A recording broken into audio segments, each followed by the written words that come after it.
We must now ensure regular consultations between the party and the governments. Buhari inaugurates tripartite APC consultative committee, vows to improve service delivery to Nigerians. Play your roles well to ensure credible elections, IGP tells CSOs as he pledges police neutrality in Edo and Ondo governorship polls. Plus, Supreme Court upholds election of Governor Yahaya Bello of Kogi State. Good evening and welcome to NTA Network News. My name is Kenan Ima Abodike.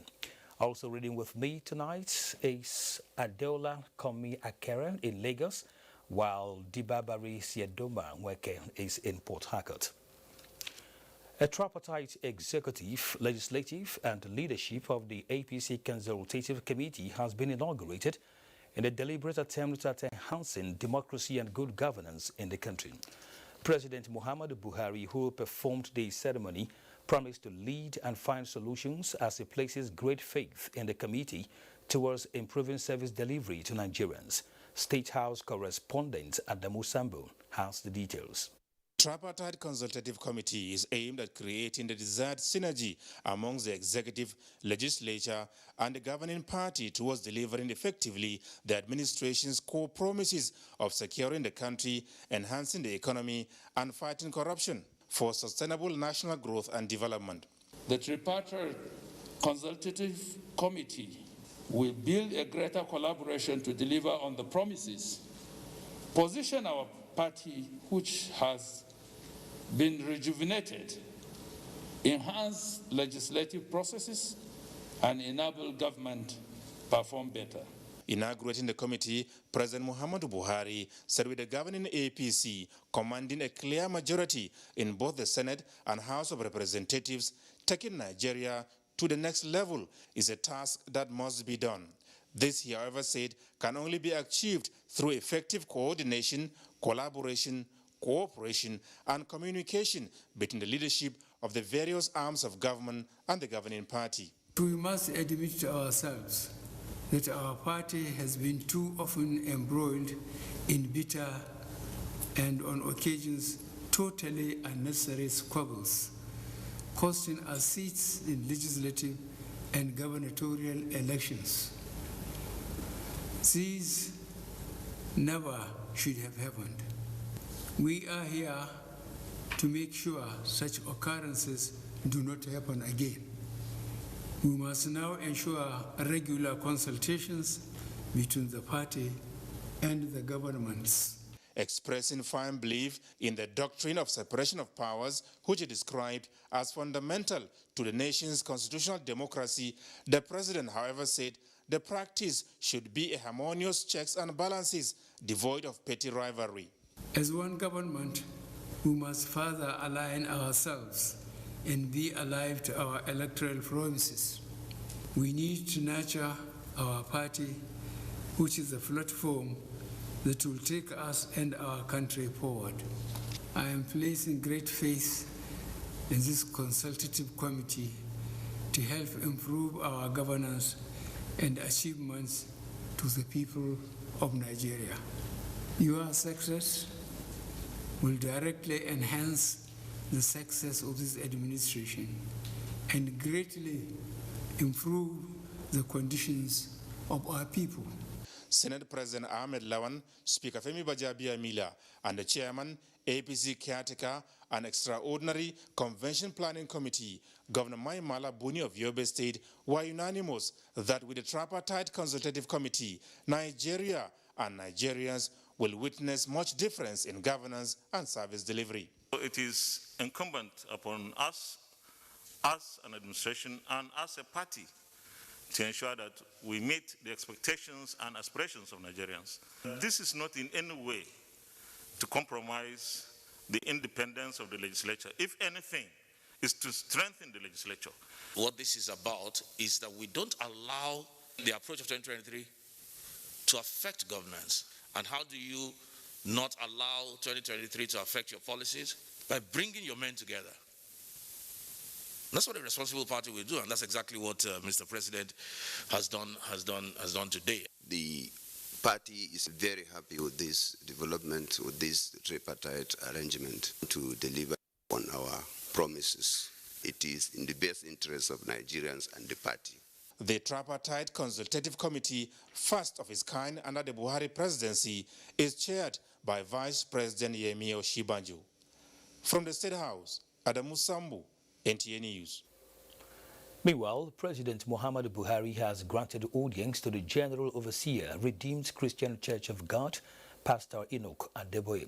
State House correspondent Adamu Sambu reports that their discussions held behind closed doors lasted about 1 hour.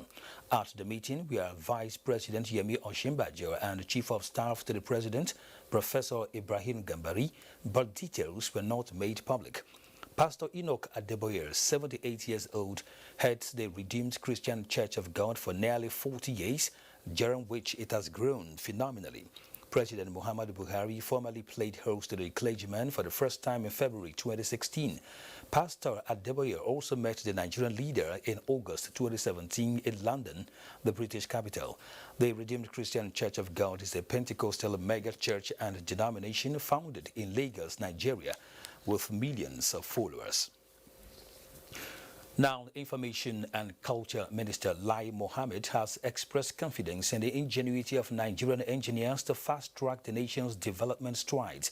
The minister stated this in Lagos when he visited the Department for Petroleum Resources. Anthony Forson reports. Culture Minister Lai Mohammed arrived at the corporate headquarters of the Department Petroleum Resources and was received by the Director and Chief Executive Officer, Serki Awolu. The director gave the minister detailed rundown on activities of the department, its mandate, and its role in the nation's oil and gas sector. And to discharge this mandate, the department has a robust operating system, one of which is this state-of-the-art facility with which the director explained to the minister has assisted in checking illegal dealings in the oil and gas industry.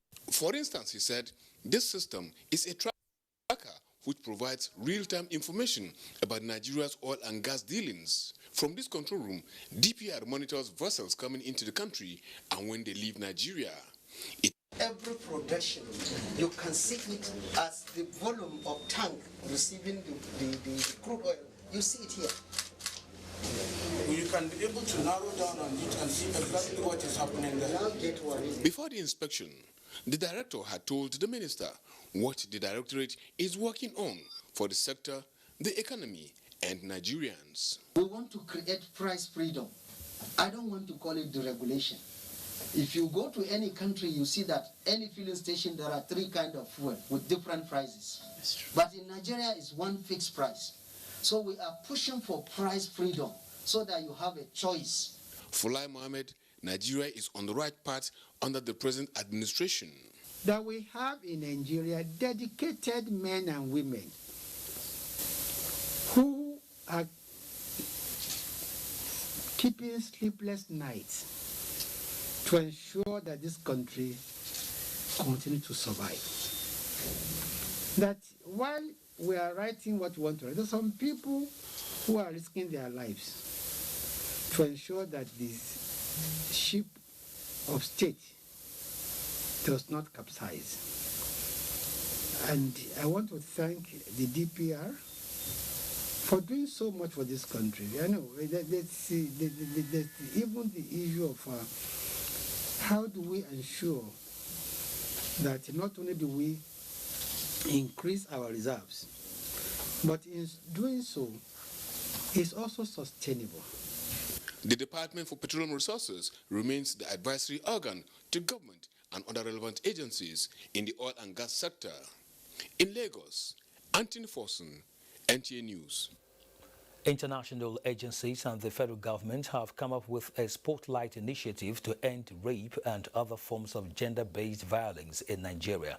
Ngozi Sylvia Technique reports that the initiative focuses on tackling the root causes of these social vices. It's no longer time to treat symptoms, but the causes. This seems to be the best approach in ending cases of rape and gender-based violence, and the Federal Ministry of Women Affairs, the United Nations are in the driver's seat. Solutions to ending rape and bringing sexual predators to justice encapsulated in a special intervention program tagged Spotlight Initiative. The initiative is also innovative in that it seeks to catalyze a profound shift in the gender-based violence landscape with a vision for transformative change. If you look at the overall impact of the COVID pandemic on women, it's much more on women. One, because most of the health workers, over 70% are women. It is not a one-man show, but an interagency project, and everyone seems prepared. It is very, very important that accountability is brought to bear for violations of these rights. The ministry has lined up a series of collaborative activities, which among others are aimed at addressing the administrative and policy gaps and providing quality service to survivors and ensuring social justice for victims. With this strong team, the assurance is that the rising tide of such antisocial vices can be stemmed effortlessly. In Abuja, Ngozi Silva Technical, NTA News. The presidency has reacted to Daily Trust newspaper's Sunday editorial. In a statement, the senior special assistant to the president on media and publicity, Garba Shehu, agrees with the Daily Trust that it is important for those seeking power to set priorities and deliver them while in office, pointing out that the true state of the treasury and the capacity of the supporting infrastructure required to deliver on the elected government's agenda are key to its success. The statement explained that the President's administration has not abandoned its policies in the first tenure, but will continue to review its past, present and future political agenda to set its priorities right in line with good governance. It also explained that investigations into the affairs of the Economic and Financial Crimes Commission, EFCC, is a show of commitment towards the fight against corruption and the continuous fleeing by terrorists from their stronghold is also an indication that insurgency has been significantly crushed. It says government also has a robust post-COVID-19 economic recovery plan for the country, while attention is focused on delivering on its priorities in the remaining years in office. President Muhammadu Buhari warmly felicitates with former Minister of Foreign Affairs, Senator Ike Nwachukwu, on his 80th birthday, September 1, 2020, saluting the statesman for distinguished service to the nation. The president notes that the contributions of the celebrant to nation building has been most remarkable, exemplary and commendable, particularly your service as Minister of Employment, Labour and Productivity, twice appointed for Minister of Foreign Affairs, with an exceptional diplomatic profile, military governor and senator in the Fourth Republic. Our nation is indeed proud of you. Happy birthday, the president added. You're watching the NTA Network News. Time for our first break. Do stay. We don't almost reach, Abby. Okay. Guys, the mechanic is almost here. Madam! What do you think is wrong? Madam, no be smart way they worry this your bike. Carburetor and radiator, you don't bafuka. If you want to fix that, 50,000. I guess I have no choice. Give me size 10 Allen Q.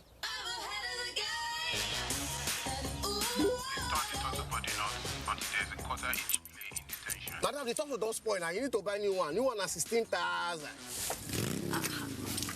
Thanks for the help, guys. I'll be on my way now. For renting your tools. Do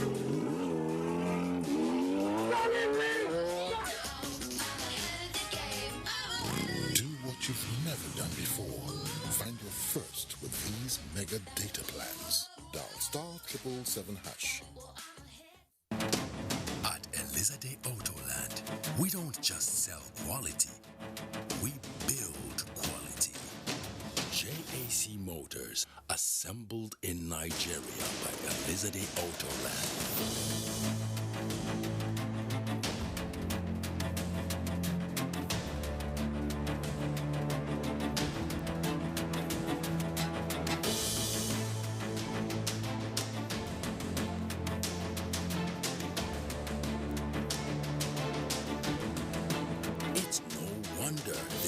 increasing high demand for fleets of JAC Motor brands by members of the public and private sectors. JAC Motors are clearly built with one purpose in mind. They are built to serve. Elizade Autoland, sole distributor of JAC Motors in Nigeria.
Smartphone Network.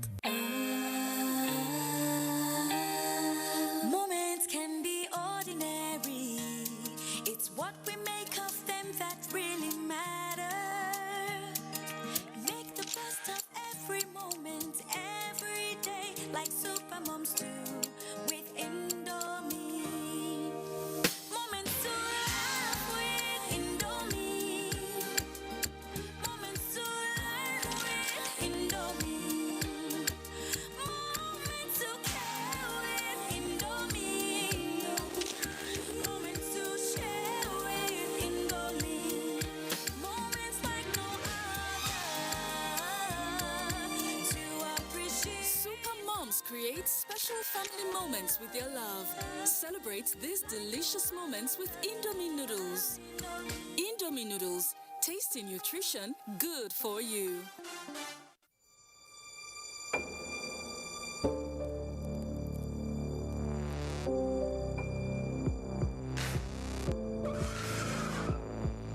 This boy, I could tell your mama for you.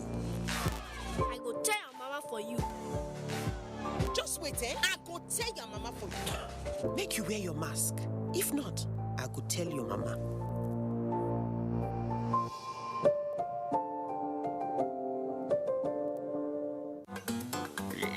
Childhood non-stop. Non-stop childhood. Let's go. Oh, stop. They are germs. You'll fall sick. Daughter, why don't you stop them? Mom, stopping the kids from playing stops the learning. That's why we stop the germs. Indeed, Safeguard fights against germs. Safeguard removes 99% of germs. Why don't you stop them? We have to stop. Not the kids, but...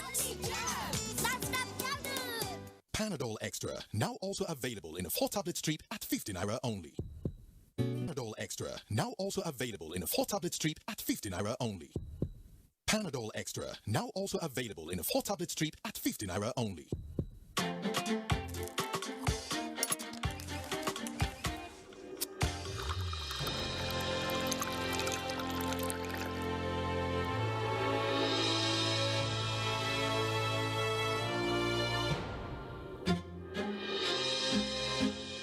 Kids, grown-ups, it doesn't matter.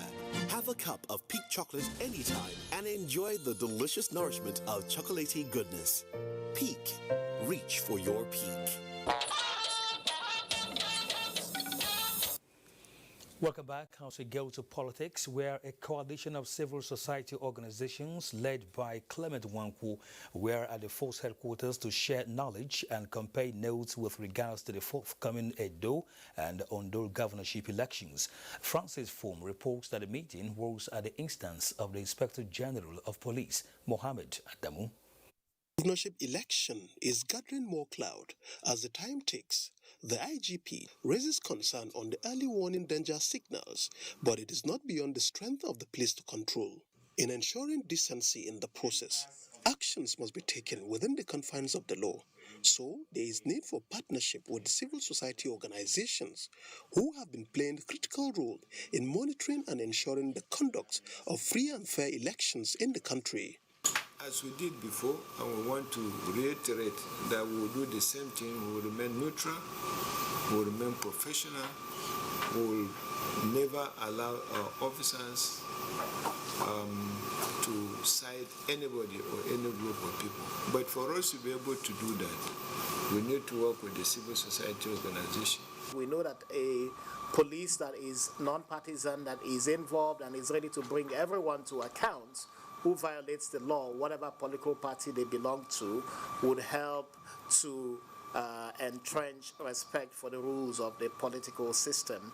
Maintaining the peace in Edo lies in their hands. The CSOs appeals to the IGP to take the lead in ensuring that the National Assembly passes the Electoral Offences Commission Bill, which most politicians across the divides have shown commitment.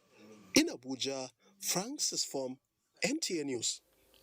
The Supreme Court has affirmed the election of Yahaya Bello as governor of Kogi State.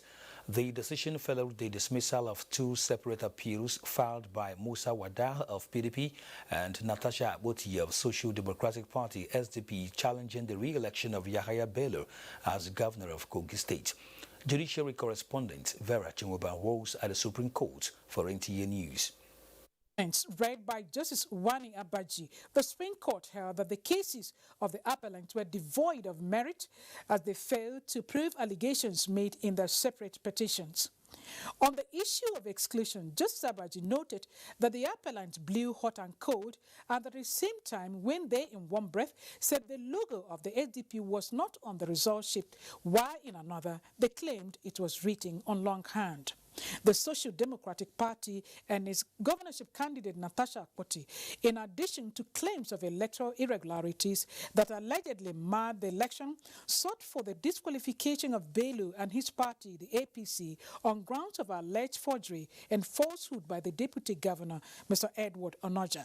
However, the Apex Court, in its judgment, held that there was no reason to interfere with the judgments of the Court of Appeal and the tribunal. The court held that the appellant did not provide particulars of the alleged claim of forgery against the deputy governor. It further held that there was no evidence of rigging or evidence that the respondents connived among themselves to rig the election. The Independent National Electoral Commission, INEC, had declared Bello winner of the November 16 governorship election, having scored majority of votes cast in the election. However, citing substantial non-compliance and other electoral malpractices, 4 contestants approached the Kogi Governorship Election Petition Tribunal to nullify the election. These judgments bring to an end all illegal issues surrounding the conduct of governorship election in Kogi State. In Abuja, Vera Chinwoba, NTA News. Meanwhile, the All Progressives Congress, APC, has congratulated the governor of Kogi State on his unanimous affirmation by the Supreme Court as the winner of the Kogi governorship election held in November 2019. The APC, in a statement, commended the Supreme Court for defending the votes and mandate the people of Kogi State overwhelmingly gave Governor Yahaya Bello to lead them for another 4 years. This victory, the statement added, will definitely enable Governor Bello to focus on his administration's commendable efforts to ensure peace and guarantee security for the people of the state.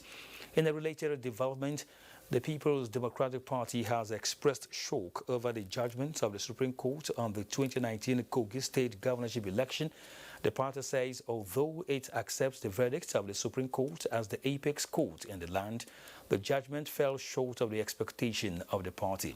It, however, adds that as a law-abiding party, the people of Kogi State and Nigerians at large should remain calm and undeterred in their quest for the entrenchment of credible electoral process in the country. In the meantime, the Northern Governors Forum, in its congratulatory message to Governor Yahaya Bello, pledges the support of the 19 governors of the North and asks him to join in the task of finding solutions to the challenges of the region. 17 cases are scheduled for hearing and judgment at the Medical and Dental Practitioners Disciplinary Tribunal sitting in Abuja. Abubakar Usman Akwanga reports that the trial of offences which are under the Medical and Dental Practitioners Act of 2004 as amended are all related to professional misconducts. Hearing, the tribunal stepped aside judgment in the case between Chairman of Medical and Dental Practitioners Investigative Panel and Dr. Ioha Joseph, Obafemi Kuye, and Oladipo Ayewumi to Wednesday, 2nd September 2020 to avail the tribunal more documentary evidences. The adoption of addresses for 3 different cases are also to be entertained by the tribunal, and tentative date for judgment will be communicated to counsels of affected parties. 10 accused persons are also to be arraigned for defense and cross-examinations. This is the 5th session of the Medical and Dental Council Tribunal. So far, so good. We are satisfied with the proceedings. We have adopted our final written addresses.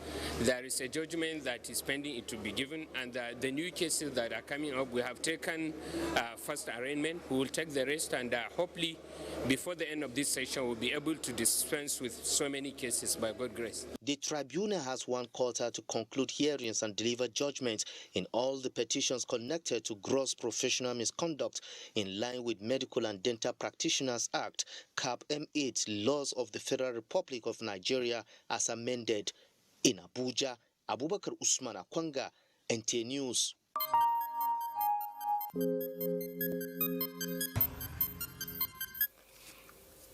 And to health matters now, the Presidential Task Force on COVID-19 has expressed concern over what is called the alarming reduction of sample collection and testing for COVID-19 in the state, which account for the low number of confirmed cases in recent times.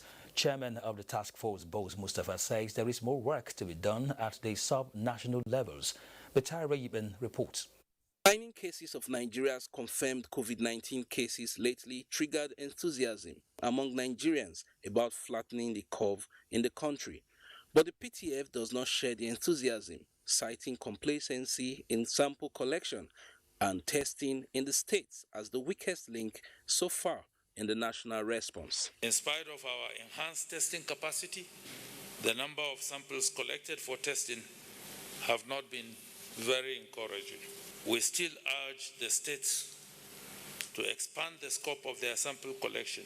One state, for example, tested over 35,000 in July and less than 20,000 in August, while another dropped from 23,000 in July to about 4,000 in August. Actually, no local government is collecting sample in Kogi State.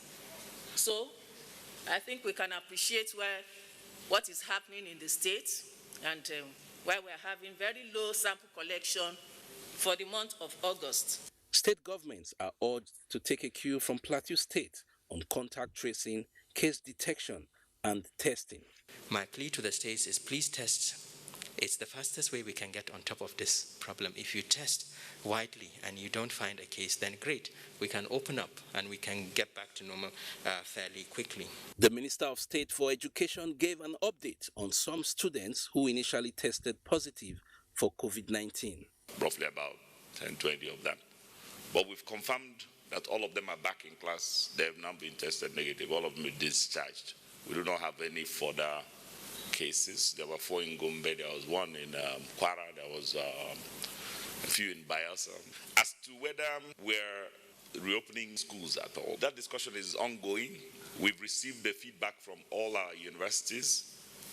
They've responded as to their state of preparedness, and that is being tabled at the PTF, and we've agreed on a framework that will decide how they come back to schools. In the words of the chairman of the task force, Boss Mustafa, this is not the time for government at any level or even citizens to succumb to fatigue in the fight against COVID-19, as the virus itself is not fatigued in penetrating the populace.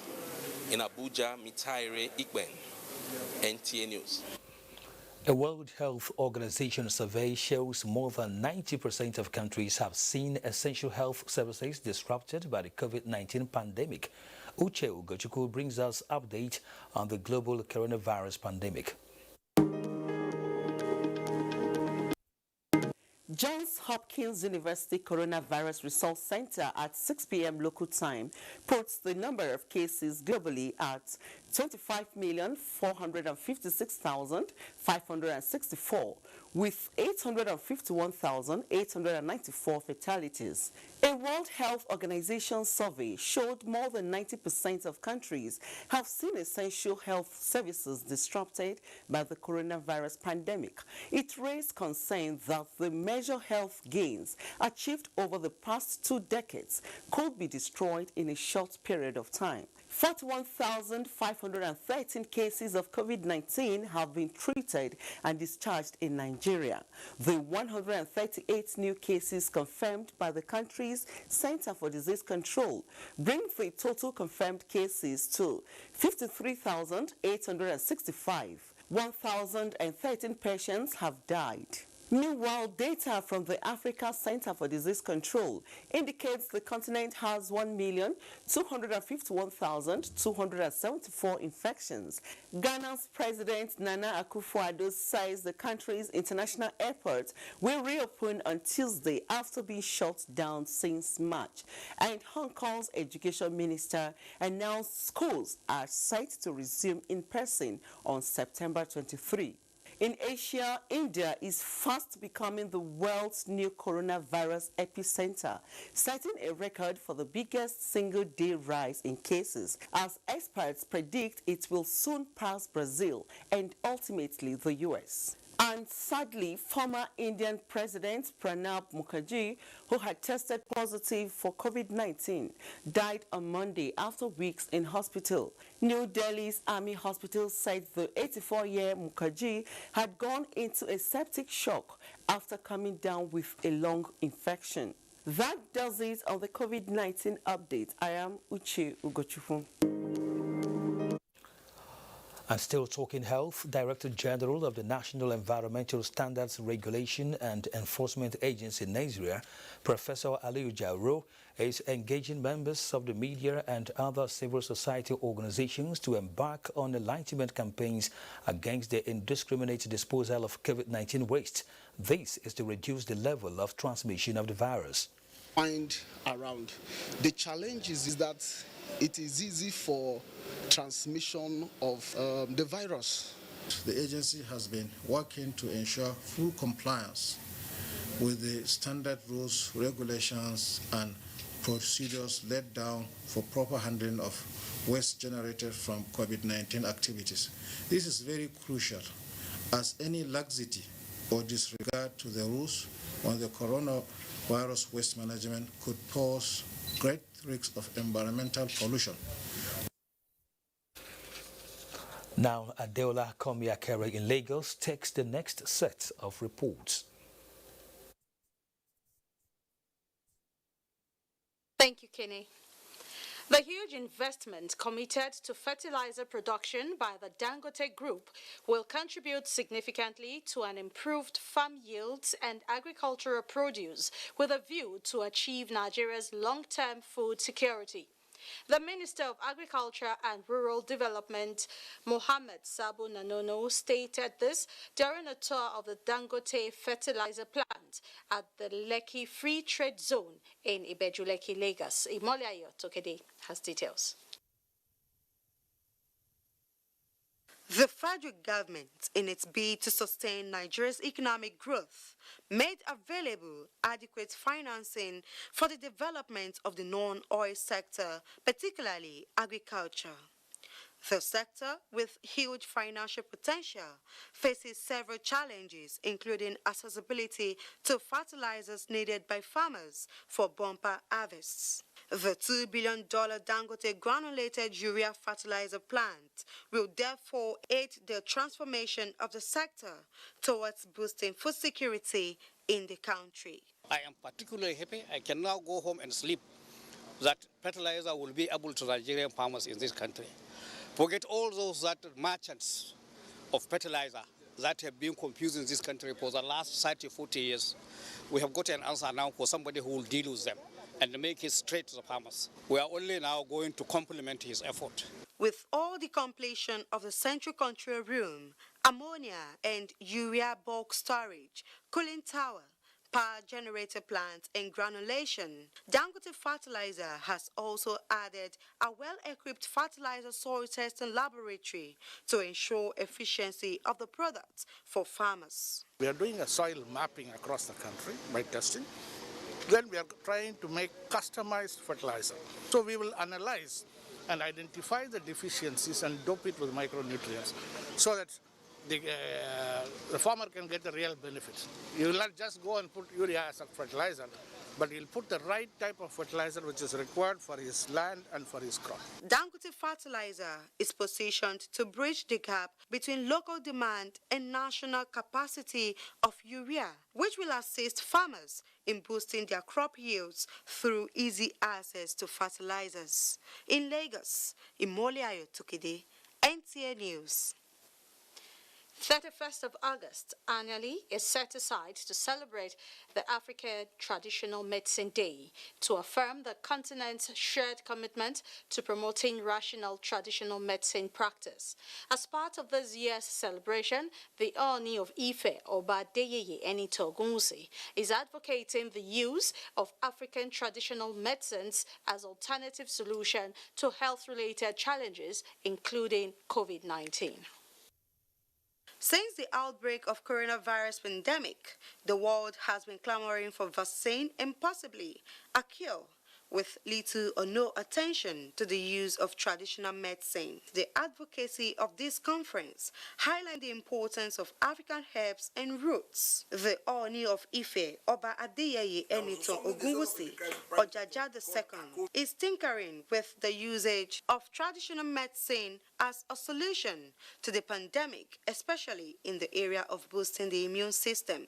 This it did with the launch of the Pan-African Foundation for Indigenous Medical Research and Development, PAFIMED. Will go beyond bounds and coordinate the entire activities of various herbal solutions, continue to exert more research and development with various medical institutions. We believe we can do it. Our ancestors have done it before. The foundation will also enable traditional medicine practitioners to collaborate with physicians on better ways of developing the non-conventional medicine. I'm going to the extent of being made in formulations like capsules or liquid syrups, so that it can have attached to it dosages. Other areas of consideration is for African traditional medicine practitioners to improve on measurement, dosage, prescription, and hygiene to make clinical processes easier. In Lagos, Imole Ayotokide, NTA News. Well, we're done from this end. We will have more stories, but first, another breather. I dey talk to you plenty, Nana, because I get glue too. That make me dey talk. Please, I be not be so. All right. Don't be say I won't talk plenty. Una no self say I no dey lie. You see this glow? If you get them, una no go even Una go just dey talk, they go because it's not there. Enjoy international calls from as low as 40 kobo per second from Nigeria to the world. Call your loved ones today. Thank you, my sister. You do well, eh? Glow Unlimited. Panadol Extra, now also available in a 4-tablet strip at 50 Naira only. Panadol Extra, now also available in a 4-tablet strip at 50 Naira only. Panadol Extra, now also available in a 4-tablet strip at 50 Naira only.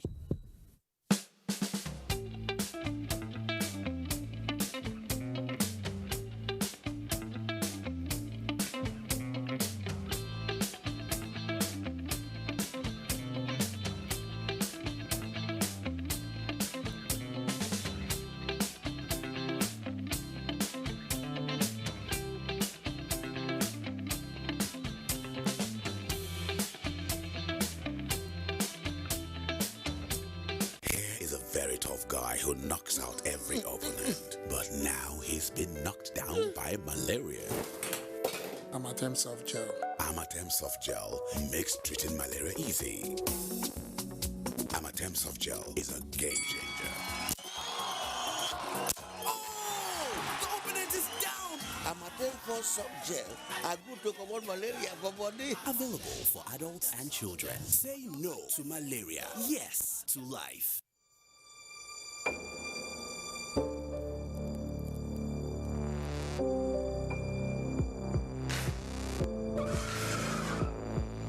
This boy, I could tell your mama for you. I go tell your mama for you.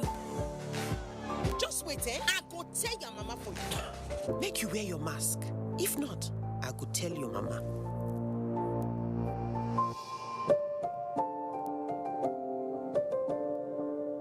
Cadbury Hot Chocolate 3-in-1. The delicious combination of rich cocoa and wholesome goodness of milk. Just add hot water to get an instant chocolatey treat. Cadbury Hot Chocolate 3-in-1. Just add hot water. Available in stores at 18 naira.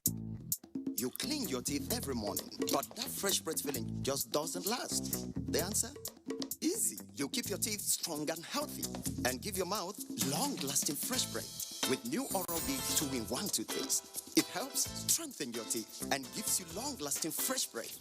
So fresh, still fresh, and still fresh. Stay strong, stay fresh. New Oral-B toothpaste for strong teeth and long-lasting fresh breath. For over 70 years, we've practiced healthy hygiene habits together. The world needs us to keep our fight going against germs.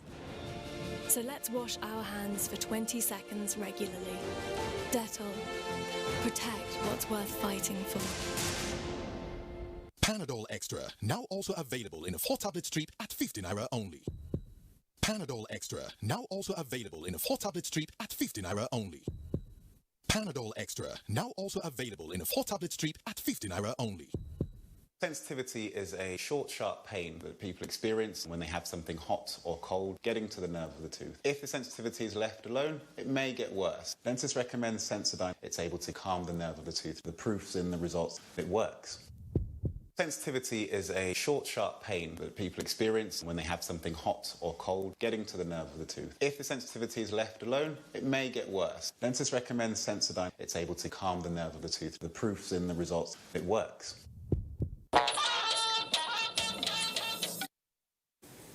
Thank you for staying with us on Business News.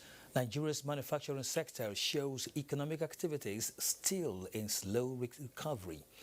Moblang Dakok is in the studio with details. Hello, Moblang. Hello, Kene. And it's good to have you join us on Business News. We begin with news that Nigeria's Manufacturing Purchasing Managers Index, PMI, for the month of August 2020 declined to 48.5 index points, indicating contraction in the manufacturing sector for the 4th consecutive month. The PMI for the non-manufacturing sector stood at 44.7 points in August 2020, indicating contraction in non-manufacturing activities for the 5th consecutive month. Economic experts say contracting PMI suggests GDP growth for the 3rd quarter 2020 will remain in the negative, except an improvement over the 6.1% decline is seen in the 2nd quarter of the year. Now, the most recent report released by the National Bureau of Statistics shows that capital importation into Nigeria declined by minus 77.88% quarter-on-quarter in the 2nd quarter of 2020. Professor Uche Uwaleke notes that the virus bug is what beat down hard on foreign capital inflows in the 2nd quarter, and the downturn in global economic outlook has kept investors away. He spoke on NTA's flagship program, Business Express, today. I see improvement. I see investors even doing more of these equities, investors doing more of bonds, because we didn't see any bond at all, investment in the 2nd quarter of 2020, according to that report. Okay, and I also want to see going forward a situation where foreign direct investment is taking prominence, because that is what really develops. And trading on the Nigerian stock market had a green start this Monday as the week started positive to close for the last trading day of August as investors gained 9.26 billion naira. The NSE All Share Index advanced by 0.07% to close at 25,327.13 points, while market capitalization closed at 13.212 trillion naira. 302 million shares exchanged hands in 3,854 deals valued at 2.627 billion naira. UACN, Zenith Bank and UBA recorded the highest volume of traded shares.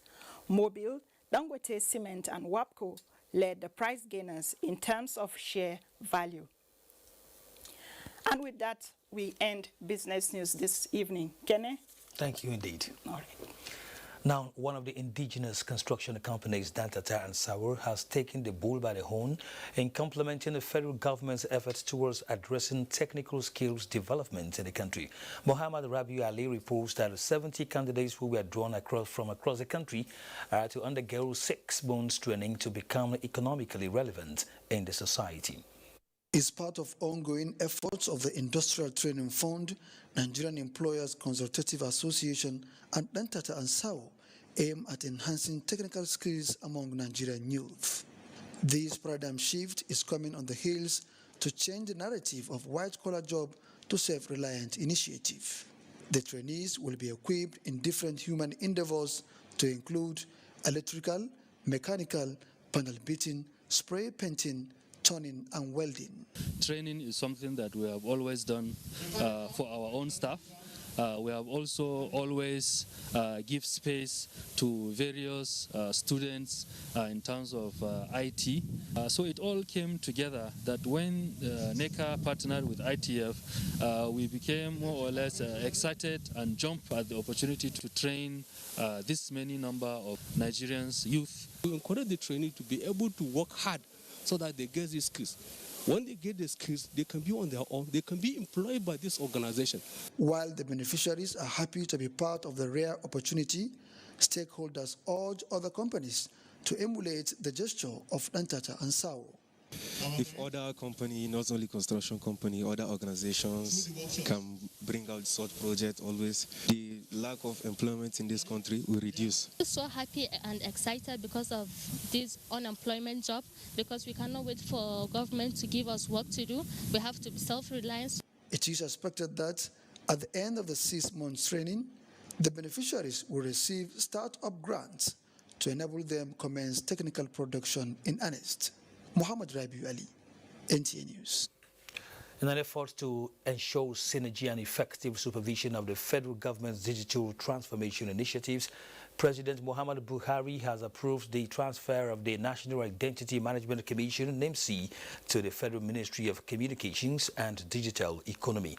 In a statement by spokesperson of the Minister of Communications, Owa Suleiman, the development is as a result of President Buhari's consideration for the critical role of National Identity Management Commission towards the realization of the objectives of the National Digital Economy Policy and Strategy for the Digital Nigeria. It may be recalled that NIMC is mandated to curate, manage, maintain and operate the National Identity Database established by the NIMC Act 2007. The Speaker of the House of Representatives, Femi Gbajabiamila, has corrected the impression that the House totally shut down its activities during its 6 weeks annual recess. The Speaker emphasized that the leadership of the House decided to suspend public and investigative hearings for the 3 weeks remaining of the annual recess to put in place more measures in view of the coronavirus pandemic. The Speaker disclosed that House oversight functions of government, ministries, departments and agencies are still ongoing. Let's take you to Port Harcourt, where Diba Barisia Domanweke is on.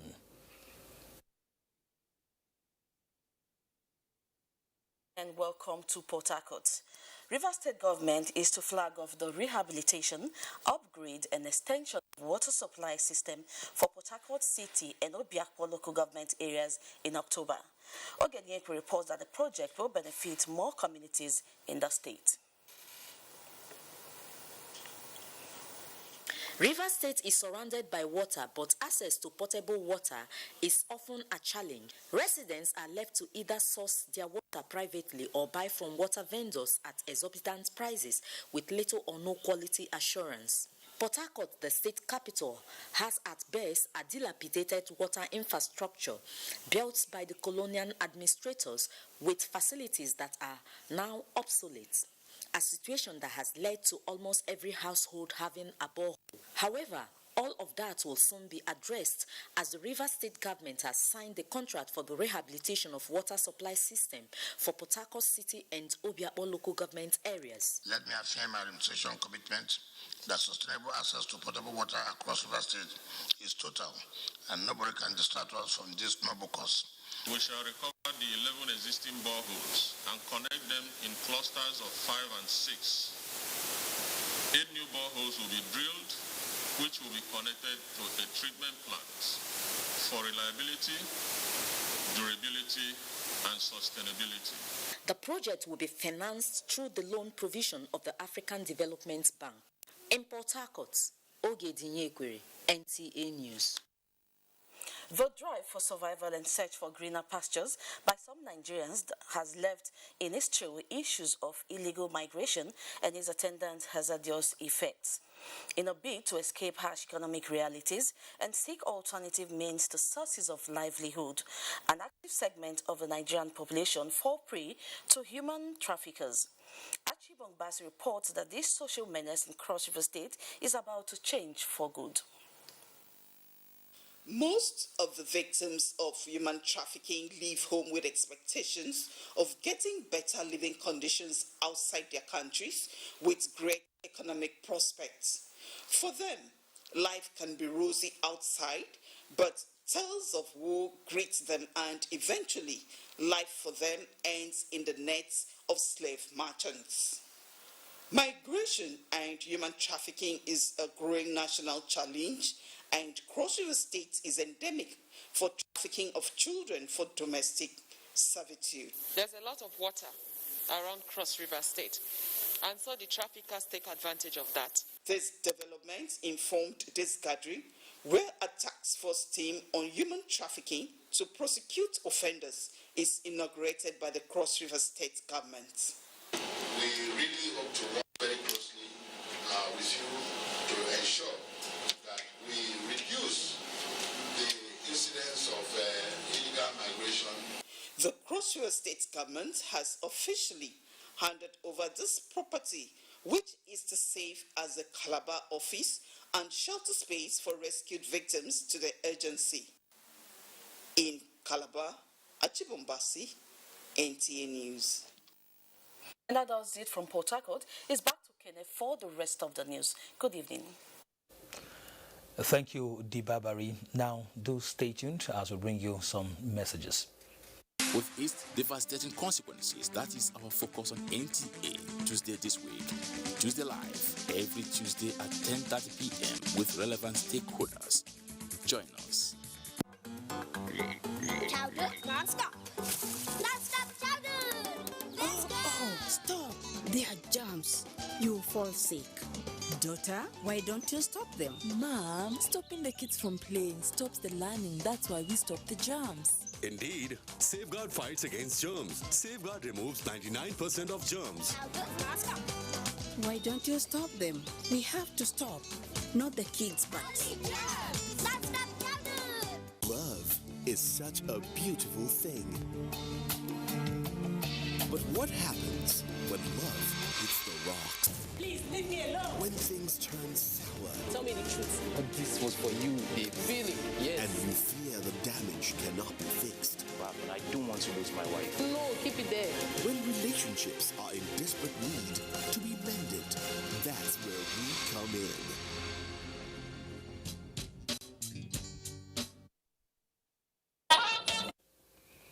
Sports update is next.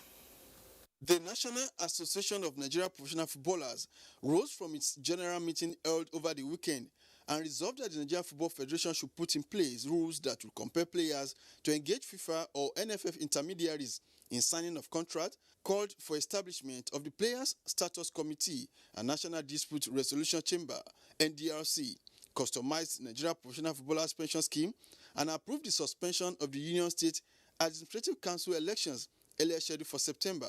in order to accommodate the ongoing reconciliation move to merge the two players' associations among many other resolutions. From Ilorin, Ahmed Fulani reports that Kwara State government has resolved to rehabilitate the dilapidated facilities at the Kwara Football Academy in Ilorin, with the remittance of about 95,000 euros being the percentage due to the academy from the sales of Super Eagles 4 Dennis Emmanuel Benaventure to FC Zoya of Belgium. From Asaba, Austin Edemodu reports that the Delta State Sports Commission has reiterated its commitment to maintain the leadership positions in winning laurels at national and international competitions, alongside producing athletes for the country's national teams in the last 29 years. The Commission maintained that its goals are achievable with existing sport facilities and execution of the various school and grassroots programs. First is for us to maintain that winning, what they call it, glory. From the foreign scene, at the time of filing this report, Barcelona assured there is no meeting scheduled with. And that's Network News tonight. Thanks indeed for watching. My name is Kenan Ima Abodike. Good night.